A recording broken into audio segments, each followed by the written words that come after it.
মঙ্গলবার রাজধানীর ধানমন্ডির একটি বাসা থেকে জাতীয় সংসদের সাবেক স্পিকার ডক্টর শিরিন শারমিন চৌধুরীকে আটক করে পুলিশ। দীর্ঘদিন আত্মগোপনে থাকার পর ভোর 4:30টার দিকে চাচাতো ভাই আরিফ মাসুদ চৌধুরীর বাসা থেকে ডক্টর শিরিন শারমিন চৌধুরীকে আটক করা হয় বলে জানায় ডিবি পুলিশ। পরে তাকে মিন্টো রোডে ডিবি কার্যালয়ে নিয়ে যাওয়া হয়। পুলিশ জানায় তার বিরুদ্ধে অন্তত 6টি মামলা রয়েছে। এর মধ্যে হত্যা ও সাম্প্রতিক সহিংসতা সংশ্লিষ্ট অভিযোগও আছে। তবে গ্রেফতার দেখানো হয়েছে রাজধানীর একটি নির্দিষ্ট মামলায়।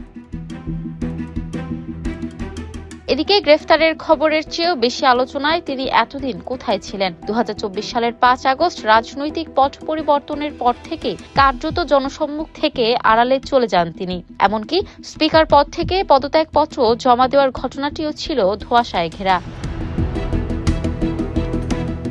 সংশ্লিষ্ট সূত্র বলছে, এই গ্রেফতারের মধ্য দিয়ে নিশ্চিত হওয়া গেছে তিনি দেশেই ছিলেন। তবে দীর্ঘ সময় ধরে কিভাবে তার অবস্থান গোপন ছিল তা এখনো বড় প্রশ্ন।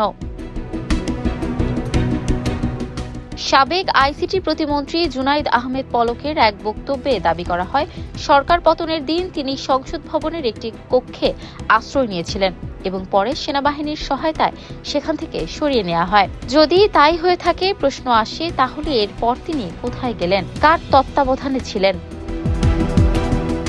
এদিকে বিভিন্ন সূত্রে সেনানিবাসে আশ্রয়ের তথ্য সামনে এসেছে। আবার আত্মগোপনের সময় তার পাসপোর্ট আবেদন নিয়েও তৈরি হয়েছে বিতর্ক।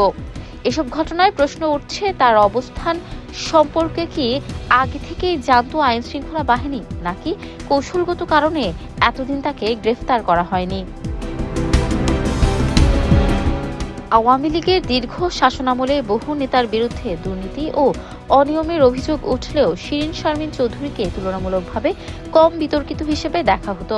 তাই এই রাজনীতিকের বিরুদ্ধে একাধিক মামলা এবং গ্রেফতার অনেকের কাছে বিস্ময় তৈরি করেছে। ইফাত আরা আইরিন, ক্যাম্পাস টাইমস।